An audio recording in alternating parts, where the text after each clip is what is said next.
వరంగల్ జిల్లా నర్సంపేట మండలం లక్నేపల్లిలోని Balaji science and technology engineering కాలేజీలో జాతీయ రహదారి భద్రత వారోత్సవాల అవగాహన సదస్సును నెహ్రూ యువ కేంద్రం, వరంగల్ మరియు నర్సంపేట డివిజనల్ పోలీస్ వారు నిర్వహించారు. ఈ సదస్సులో సురక్షితమైన డ్రైవింగ్ పద్ధతులను పాటించడం, అవసరమైన రహదారి చిహ్నాలను అనుసరించడంపై అవగాహన కల్పించారు. నేషనల్ రోడ్ సేఫ్టీ వీక్ సందర్భంగా నర్సంపేట పట్టణంలోని బిట్స్ ఇంజనీరింగ్ కాలేజ్లో ఇక్కడ ఉన్నటువంటి స్టూడెంట్స్ తోటి మేము ఒక వర్క్షాప్ కండక్ట్ చేయడం జరిగింది. దీనిపైన ట్రాఫిక్ మీద పూర్తి స్థాయి అవగాహన వాళ్ళందరికీ కూడా కల్పించడం జరిగింది.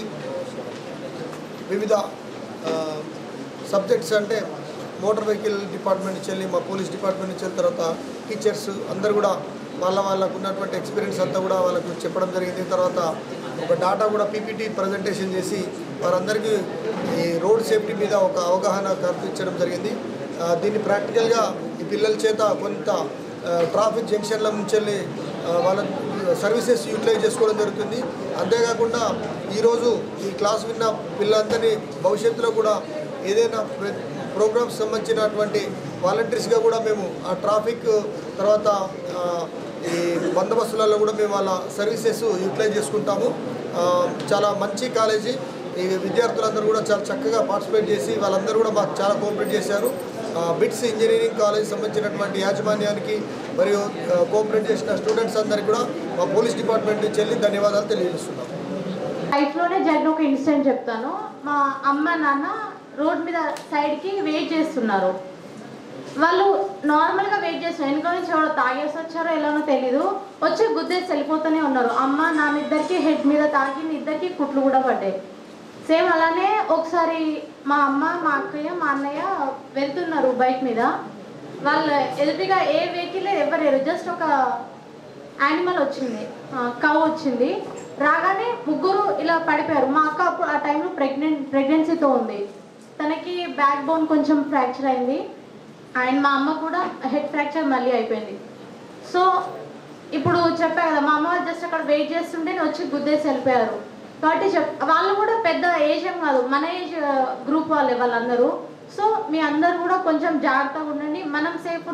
మనం బాగుండాలని ఎలా కోరుకుంటామో మన ఎదురుగా ఉండే వాళ్ళు కూడా అలానే సేఫ్ ఉండాలి అనే థాట్ మీ మైండ్లో పెట్టుకొని డ్రైవ్ చేయండి. So thank you. నేను సాయి శరణ్. యాక్చువల్లీ నాకు కూడా ఒక ఇన్సిడెంట్ అయింది. నేను కూడా యాక్సిడెంట్ అయ్యాను. అంటే నేను నార్మల్గా ఏమంటారు స్ట్రీట్లో గల్లీలో వెళ్తున్నాను, బైక్ మీదే ఉన్నాను. నేను నార్మల్ స్పీడ్లోనే ఉన్నాను. యాక్చువల్లీ 30 స్పీడ్ నాది. నా ఆపోజిట్ వెహికల్ అతను ఆ నార్మల్ గల్లీలోనే 80 స్పీడ్ నుంచి వస్తున్నాను.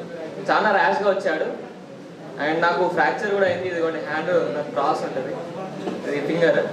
ప్లీజ్ దయచేసి మనం ఎంత స్పీడ్లో వెళ్ళినా కానీ ముందు వచ్చే వాళ్ళని కాన్సన్ట్రేట్ చేయండి. స్పీడ్గా వచ్చి ఆపోజిట్లో ఎవరైనా స్పీడ్గా వస్తున్నారు అని అనిపిస్తే ప్లీజ్ కొంచెం సైడ్కి వెళ్ళి ఆగైనా వాళ్ళు వెళ్ళిపోయాకైనా వెళ్ళండి.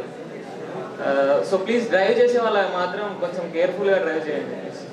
కాదు, డ్రైవ్ చేయనప్పుడు రోడ్డు మీద వెళ్తున్నప్పుడు కూడా రోడ్ని డేంజర్ ఫ్రీగా ఉంచాలి.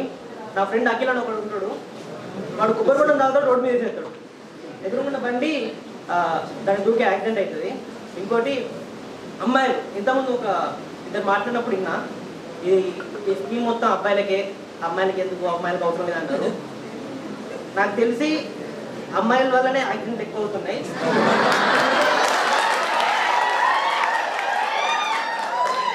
వెళ్తున్నప్పుడు ఎదురుగా పోలీసు ఉంటే ఎంత భయపడతారో ఆపోజిట్గా ఒక అమ్మాయి స్కూటీ మీద వస్తున్నా కూడా అంత భయపడతారు.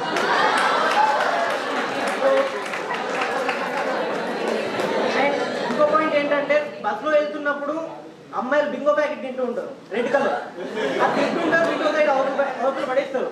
అది ఎదురుకున్న వెనుకొస్తున్న ఎవరికి అది అవసరం పట్టించుకోరు. అది ఎవరికి వెనుకున్న బండి మీద వస్తున్న వాళ్ళకి ఏమవుతుందో అది ఆలోచించండి.